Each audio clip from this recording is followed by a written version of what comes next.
Hey everybody, it's Greg, and it's another edition of Unbreakable, the podcast. It is Friday, TGIF, May 24th, the start of Memorial Day weekend, and it's beautiful here in Pennsylvania. 80s, no humidity, sunshine, blue skies. You can't ask for better weather. I hope everybody has a great Memorial Day weekend.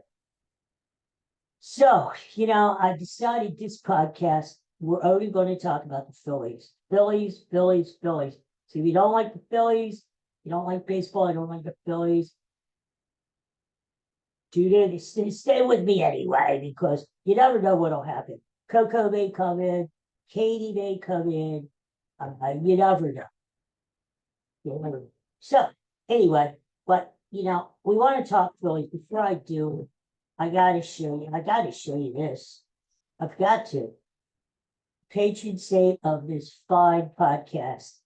There he is, Bud himself, our friend, your friend and mine, Bud, my sidekick, the Ed McMahon of this show. And we miss him, and we love him. So, the Phillies. I was at the game yesterday. First of all, think about it. Thursday afternoon, right? School is still going on for most kids. Thursday afternoon, muggy day, some thunderstorms around, never really materialized. On an average, well, I've been to the afternoon games before. I like going to the afternoon games. And yeah, you get a crowd of maybe 30,000. That's okay. It's a good crowd. Yesterday, 42,000 people packed that stadium. A lot of kids from schools, a lot of kids. Sell out. These Phillies, I tell you what, they are 37-14. It's the best start they've ever had in franchise history. They've been around since the 1880s, believe it. 2 world championships, that's all. And here's the thing. They have never, ever, ever started this fast before. 6 games ahead of those lousy, stinking Braves. They're just a great, great team. You could say a lot of people say good team, very good team. They're a great team. You have to give it to them. People are saying, oh, they haven't played anybody yet. Blah, blah, blah. Stop. Don't be ridiculous. Don't be stupid. You play who's on your schedule, right? What are they supposed to do? Tell the freaking Miami Marlins, don't come in this weekend. We're taking you off the schedule and we're putting in the Los Angeles Dodgers. No, you can't do that. You got to play who's on the schedule, right? And you beat those teams, and the Phillies are beating those teams. Not only are they beating them, they're dismantling those, they're destroying those teams. So, always somebody bitch. And here's the thing. Negadelphia, that because of the talk shows on the radio, disgusting. Enjoy it. When have we had a season like this before? Never. The Phillies are 37-14 before Memorial Day. And we've never had a season like this. How many years have we suffered in Philadelphia? Again, Phillies have been in existence since the 1880s. 2 world championships, that's all. And a lot of those years, last place. I mean, we have suffered in the Philadelphia for many, many years. And so now that we have a great team, enjoy it. Don't look ahead and say, yeah, but what are they going to do in October? Are they going to choke in playoffs? Are they going to make the World Series? Will they win the World Series? I'm not worried about that right now. I'm worried about the next game, the next series. Stay focused, fans, just like the Phillies are focused. That's the difference between this team and last year's team. I think the Phillies learned a lesson last year when they lost to Arizona in the playoffs.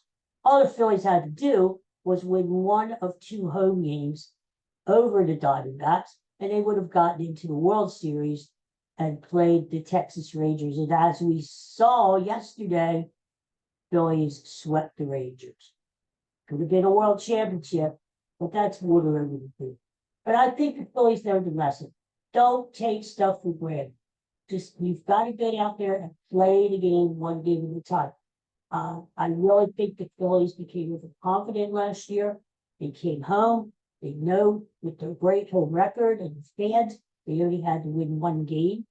And let's call a spade a spade. They choked, okay? But that's last year's Phillies. This year's Phillies are very focused, game by game by game. That's the difference. And that's why you see the Phillies not choking. That's why you see the Phillies have won all these series, swept all these series.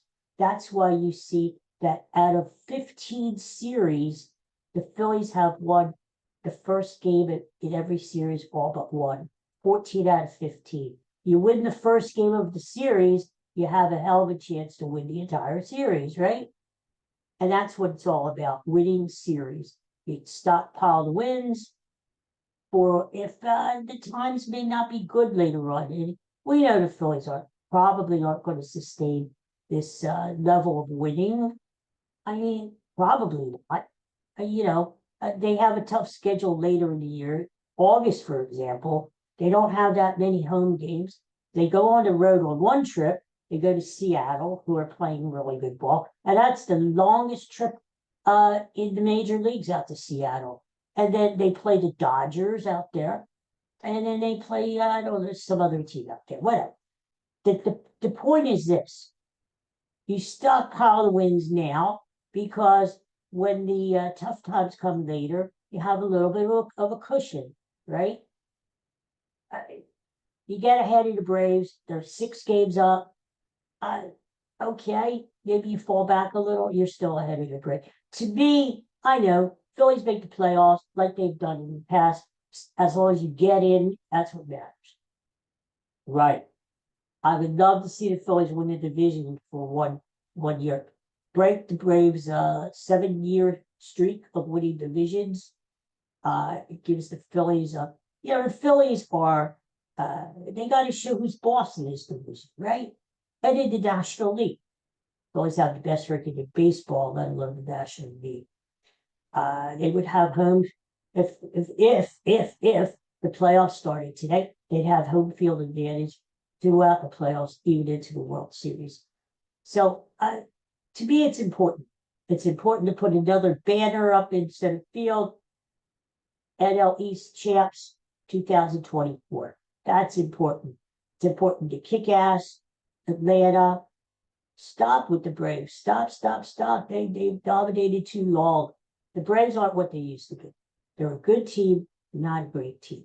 They lost Spencer Strider. They have some other injuries. Their farm system isn't as good as it used to be because they traded a lot of their prospects away to get the team that they have now. So the Mets suck. The Marlins suck. The Nationals suck. So, the Phillies have this division. This is their chance to take the division and get a good seeding in the playoffs and move on to the World Series. And damn it, win the World Series this year. All right. So I want to talk about the Phillies individually and go around the diamond. And we're going to talk about the pitching and so forth. Okay. We got to start first base, Bryce Harper. What can you say? I mean, he's having an MVP type of season. Look at his numbers. He's got 12 home runs. He's got almost up there in the league leaders in RBIs. His teammate Alec Bohm leads the league in RBIs. But Bryce Harper's having, when you really look at the numbers, he's sort of under the radar because this Philly team, there's a new hero every night. They're all contributing.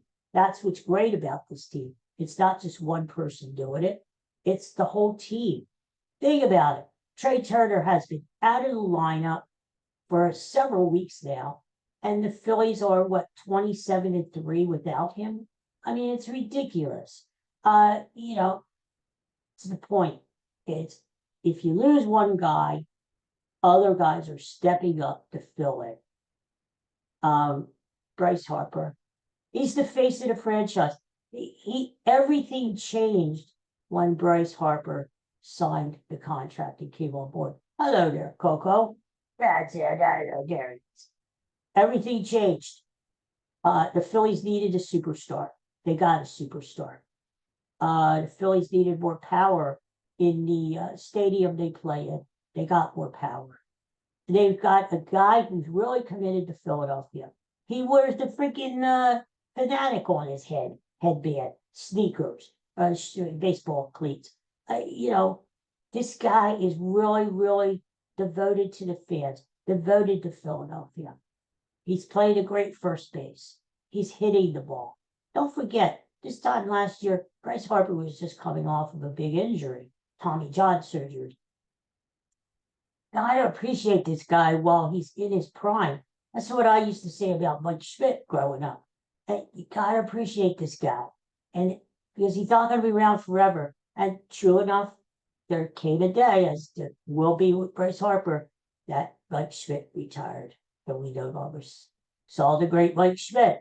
So you gotta appreciate Harper. And this is the window for the Phillies. Well, guys like Harper, Realmuto, Wheeler, they're all in their prime. This is the time when they have to win the World Series. Maybe more than one World Series, but let's not get greedy. Okay. Bryce Harper's having an MVP type of season. Under the radar. It's going to make the All-Star team. Just keep on keeping on, Bryce. Even if Bryce Harper doesn't hit, there's that threat in the lineup. The threat of a Bryce Harper. Teams have to pitch around Bryce Harper. And luckily, Alec Bohm, who we're going to talk about in a minute, is picking up the slack. Remember when the season started? I said, one of the key things about this season is who's going to hit behind Bryce Harper? Because we thought, well, Rhys Hoskins would have hit behind Harper. You need a guy who's going to demand respect. That's what happened in the playoffs last year against Arizona. Arizona pitched around Bryce Harper. They dared him to swing at bad pitches. And because they knew that nobody behind Bryce Harper, Castellanos, was going to hit him. So they pitched around Harper, they pitched around Turner, they pitched around Schwarber, and that's how Arizona handled the Phillies. So that's what teams tried to do when the season began. No. They put Alec Bohm in the cleanup spot, number 4. It's been great. He's been an RBI machine. Well, let's talk about it. We'll go. Bohm has been good. Yesterday, I was at the game and he hit 2 shots to the left field wall, just a little bit more. He got 2 home runs. He also hit a laser down the road for a line that was caught. He went 0 for 4, but he's still hitting the ball hard, and he's right on the ball. He's been great defensively. Remember when Alec Bohm, you couldn't trust him fielding a ground ball, but throwing the ball across the diamond? You couldn't trust him. He just held his breath and he'd tell the ball on his way. They even replaced him in some games defensively. Remember when the fans were booing him, rightfully so, and he said, I'll need to get the F out of here. Not anymore. Alec Bohm has always had great potential. Being a tall guy, the scout said he's going to be a great hitter. And you know what? He gave up on the idea. You don't have to hit 30 home runs. He's going to get his home runs just by the fact he hits the ball hard, and he's a great hitter. He is concentrating on hitting the ball hard, line drives in the gap. That's why he leads the league in doubles. He's hitting like Scott Kingery. Think about it. Scott Kingery, until he got caught up in all this analytics launch angle, that's the way Scott Kingery was hitting, and that's the way he should be hitting. Line drives in the gap, use your speed. You got all mixed up. Launch angle, hit no runs, struck out too many times, chasing bad balls. He's buried in the minor leagues. He's buried in the minor leagues. He may never come up to the major leagues again unless the Phillies trade him. The Phillies released him last year. Nobody picked him up.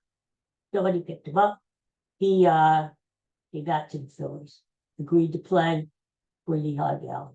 Sad but true. Alec Bohm is the exact opposite. He is hitting the ball where it's pitched. He's hitting line drives, and you see the results. Much more mature player. Probably will make the All-Star team. Should make the All-Star team. Infield, Bryson Stott coming around. Started off slowly, hitting the ball well now. Solid guy. A Chase Utley type. Gritty, hard-nosed, solid defensively. Could play second, could play short. In a pinch, he could even play third base. What can you say about him? Yes, if Kyle Schwarber wasn't batting leadoff, Bryson Stott. He's a guy who can move around in the lineup. Now he's hitting fifth behind Bohm. And Bryson Stott is a reliable professional hitter. He is getting more walks now. He's hitting line drives. I love Bryson Stott. Shortstop. And Mundo Sosa, taking over from Trey Turner. Hasn't missed a beat. Playing great baseball. Had 3 hits yesterday. Hitting for power. Played a solid defensive game. Don't forget, Sosa's normal position is shortstop. That's the position he played when he was with the St. Louis Cardinals. Had a great glove when he was with the Cards. Not so much hitting. And that's one of the reasons why the Cards let him go. Can play third base, can play second base. Shortstop's his natural position. I've heard rumors out there, let's trade Trey Turner, unload his big contract, let Sosa play every day at shortstop. Not so fast. Sosa is what he is. He's a part-time player. He's a great utility guy, fill-in guy. As far as playing every day, he's doing it now, but could he hold up for the whole season? I still like Trey Turner because he's proven it before. He's won a batting title. He was hitting well before he got hurt. He's got the speed. He can steal bases. He's that's as far as defensively is concerned. But I like Trey Turner. I just hope he comes back from injury and he plays solidly like he did. But Sosa is a good guy who can fill in and when you need him. And you need players like that. JT Realmuto is catching. He has a 13-game hitting streak, the longest of his career. He hit a laser home run yesterday down the right field line, opposite field. That's a good sign because it tells you that JT is hitting the ball when it's pitched. He's not trying to pull everything. And that's his problem. When he tries to pull everything, he gets messed up. He's been solid defensively. You can't ask for more out of the guy. He's just he's a rock behind home plate. It would be nice to give him some days off more as the season winds down. Unfortunately, Garrett Stubbs, the backup catcher, sucks. I don't care. I know there's a Garrett Stubbs fan club out there. They love his goofiness. Keep his mouth shut. He wanted the D-backs last year in the playoffs. Dale Stubbs, or Garrett Stubbs, whatever his name is, he can't hit. Okay, stop with the Garrett Stubbs. I don't care. The Phillies actually need a better backup catcher. He's okay defensively. He's not great. If the Phillies had a better backup catcher, they could upgrade. Put it down. They can upgrade. And maybe that's something that Dave DeGrasse needs to look at as the season ends. But Realmuto, everything you want. Be a leader, be a catcher, everything. Outfield. All right, right field, Nick Castellanos stinks. Yesterday, he had a good game. He hit a home run in the 7th inning. He had another hit. When he hits the ball where it's pitched, when he doesn't try to pull everything, this Nick Castellanos is okay. He's a doubles machine, but here's the thing. He has one good year, one bad. Last year, the first half of the year, was a good year. In fact, he made the All-Star team. Um, so it figures that he was going to have a bad year this year. That's his MO. That's his history, right? Um, he flails too much at the ball. You know, Nick Castellanos, stay level. Don't flail at the ball. Don't get too anxious trying to hit the ball. Make them throw you a friggin' strike, okay? And he always seems off balance, you know? I don't know. It's just when he's hitting the ball right, he's got an awesome swing. He just doesn't use it that often, you know? Uh, I don't know. I don't know. Maybe after this year, it's time to move on from Castellano. I don't know. We'll talk about that during the off season. But let's hope that every time he gets hits, to oh, I figured it out now. I know what I'm doing wrong. Look out, National League. I'm going to have a monster season. Nah, it doesn't. So, you know, let's hope that he has figured something out from yesterday. Then he starts hitting like the doubles machine that Nick Castellanos has always been. Center field, hey, you know what? You got Rojas out there. Pache played yesterday, struck out a couple times, but also hit a triple. Played a really good center field. I like Pache. He can run. Rojas to me is a friend. He's up. He's got blazing speed. He's generally defensively good, although this year he's been a bit of a disappointment defensively. I mean, he's on the freaking team to play defense too. It's not the problem. He's got to be solid defensively, and he has been.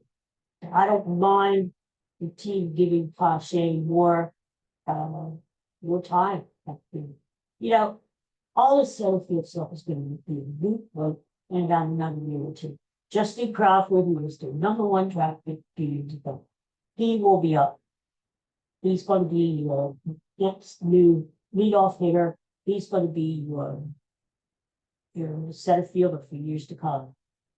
The Phillies have had offers to trade him, but they've refused, and I don't blame them because it is a position of need, center field, and they've got it up and coming. Great defensive center fielder with speed, and he's on the way. So right now, just trying to hold down the fort with the combination of Rojas and Pache. Left field, Brandon Marsh plays most of the time. He's become a solid hitter. Defensively, he's good. Sometimes to put Whit Merrifield, whatever, out there. He's been a disappointment. But the guy's 35 years old. He's winding down his baseball career. He's not what he used to be. You know, he had a batting title in the career. He played so well for the Royals, so well for the Blue Jays.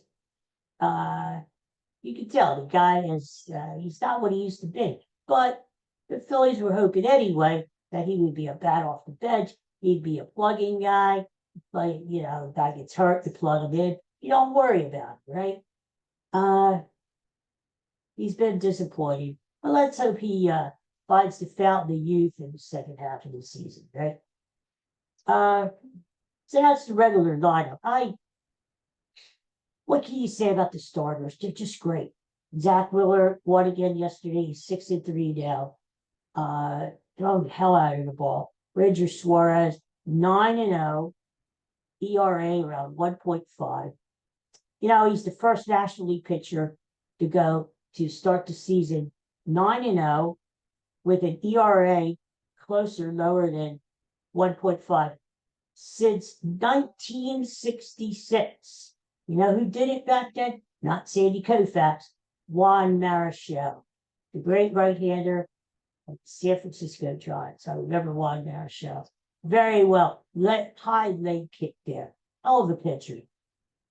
So it's been all that time since a National League pitcher has done it. Ranger Suarez is just great. I don't know why, but I took him to win the Cy Young Award.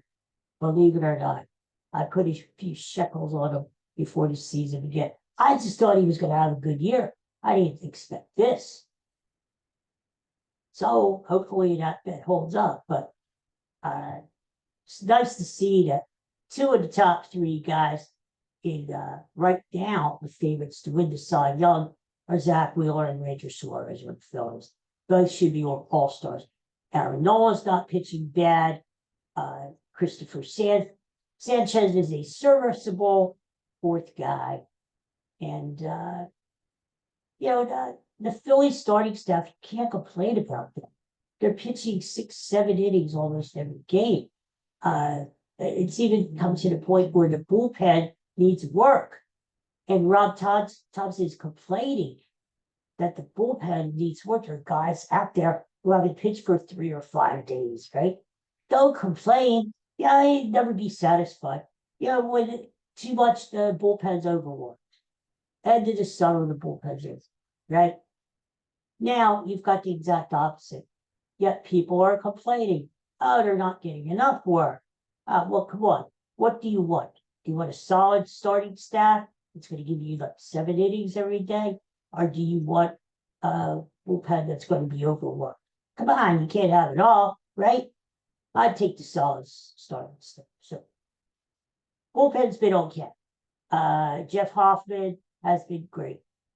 Jose Alvarado has been good. It seems like whoever they bring out in pen has done a decent job. Sir Anthony Dominguez, he's Turnbull. They put Turnbull in the bullpen now because Taijuan Walker is starting yet. Taijuan Walker. Here's the thing about Taijuan Walker. First of all, it was a mistake to sign him. To pay him all that money, he wasn't that good with the Nets. Why are the Phillies giving him this, right? But the thing about it is, even though it seems like he nuts up all these runs and hits every game, the Phillies win. They win. They win when he's pitching. He's like, 3-0 down this year, 4-0? And the Phillies always get him a ton of runs, and they seem to win. So I don't know what to say. Is it winning the bottom line?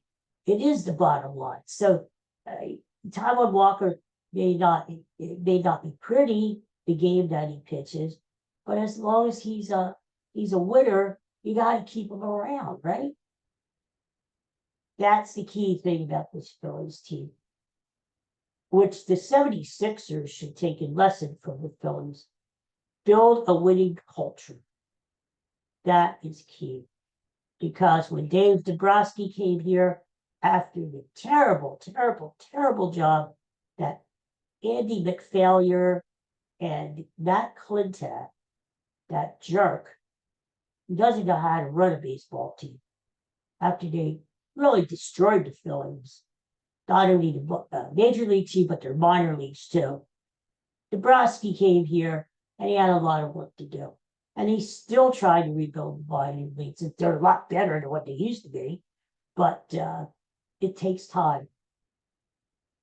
The most important thing that Dombrowski has done was he has brought stability to the team. He has brought a winning culture to the team. Dave Dombrowski is a winner, and that's what he brought to the team. So, that's what it takes to turn something around. You've got to bring in people who know what the hell they're doing, how to build a team, how to manage a team.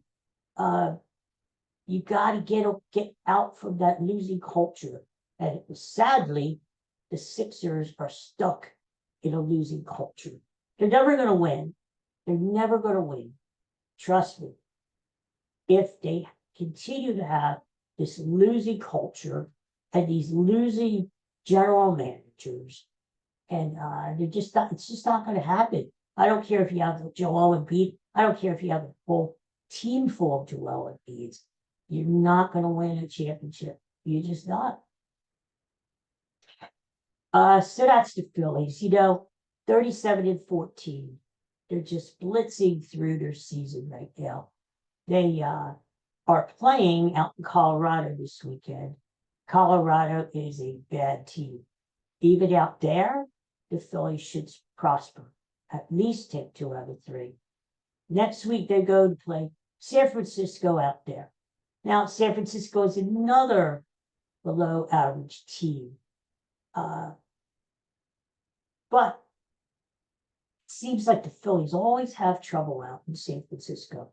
I don't know what it is. They got swept out there last year. They get swept almost every year, if not lose 2 out of 3. There's something about San Francisco that they just don't play well up there.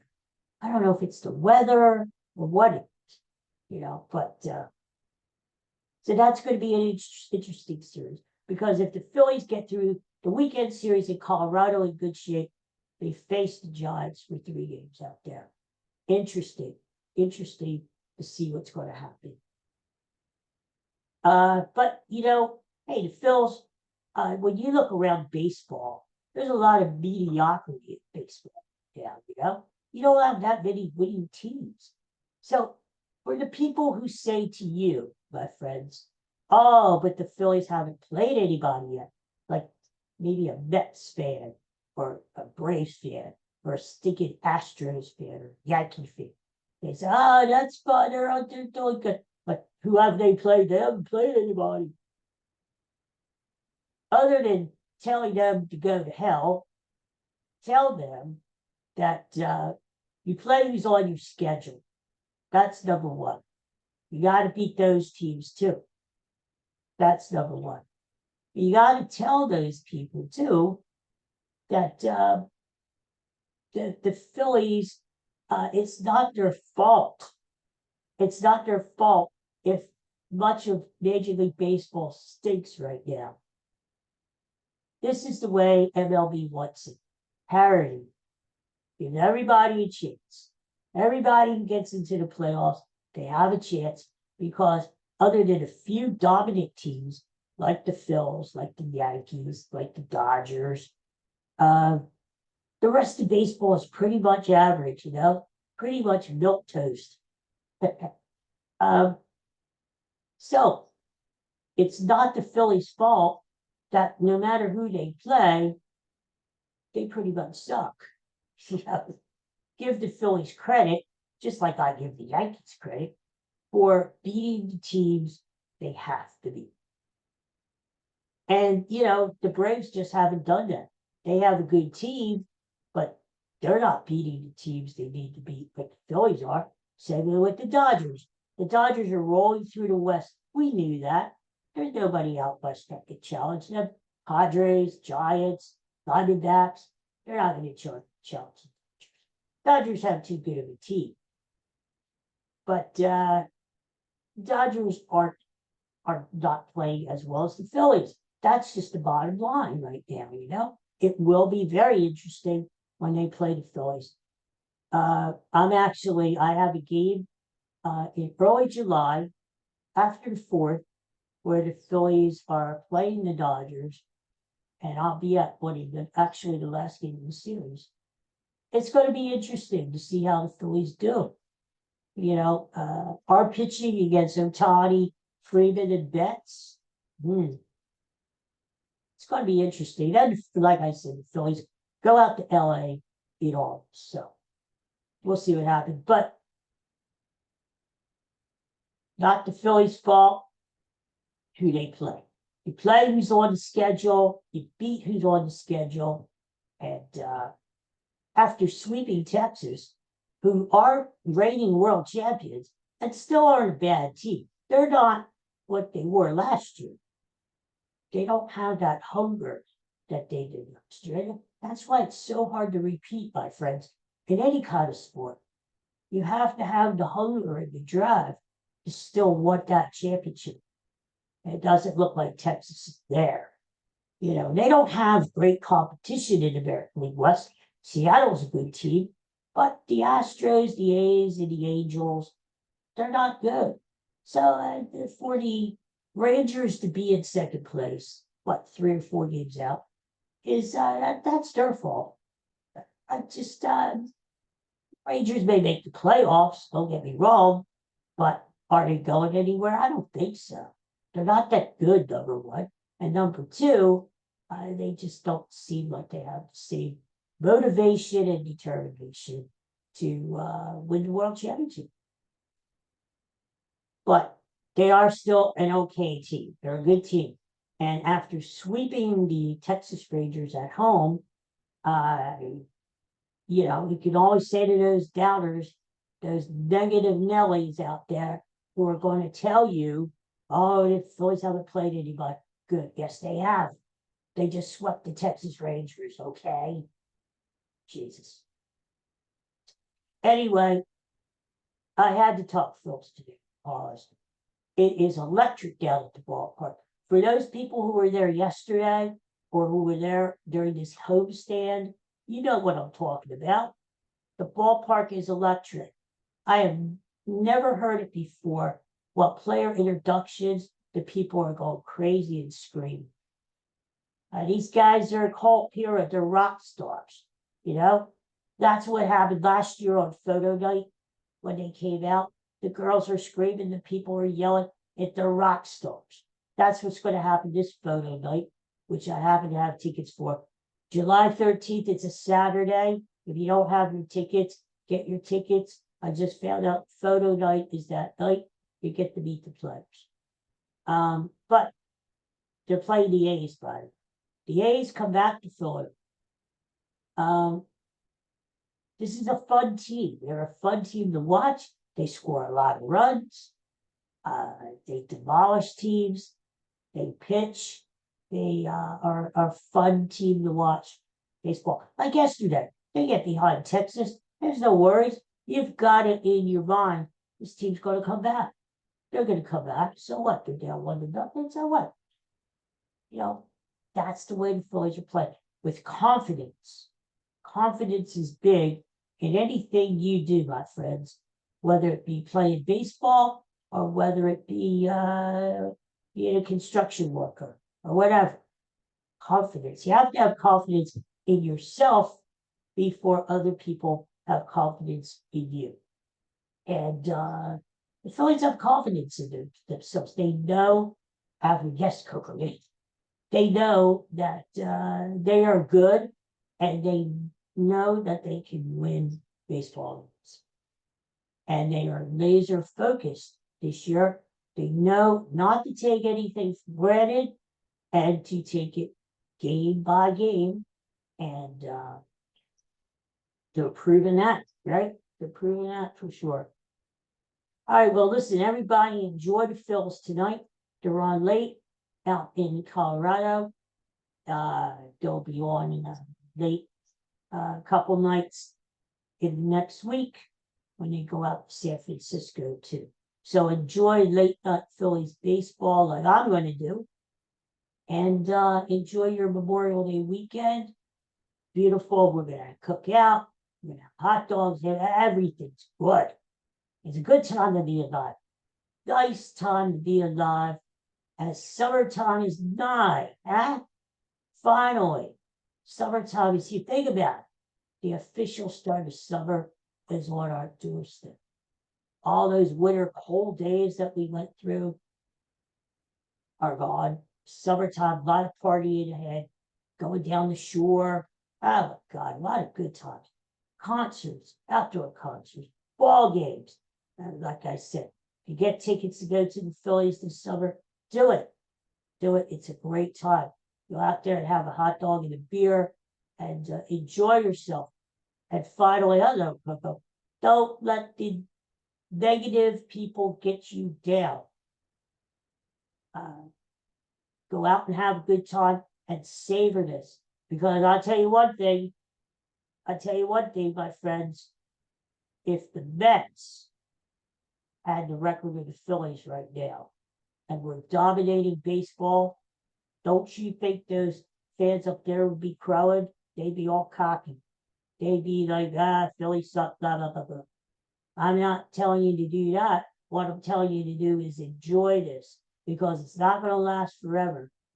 So while this magical season is going on, and I told you, Mr. Greg here, Uncle Greg, the Phillies are going to win the World Series this year, and the Eagles are going to win the Super Bowl. It's going to be a year not to be forgotten. 2 parades within a couple of months of each other. You watch. All right, now that I'm getting into the delusional part of the program, no, I really, really believe it. I really sincerely believe the Phillies will win the World Series. It took them a few years to get focused, but I think they know what it takes to win now. They've got the pieces in place. They just need to go out and do it. So we're not going to worry about the Eagles until fall. So enjoy those films. Everybody take care. Peace and love. Thanks for watching. Thanks for listening. I hope you enjoyed the show. Our Phillies review. And go Phils. Go Phils over the weekend. I'll see you soon. Probably tomorrow. I'm going to do a classic TV show the week again and talk about some other crap. So probably tomorrow. Take care, everyone. See you soon. Bye.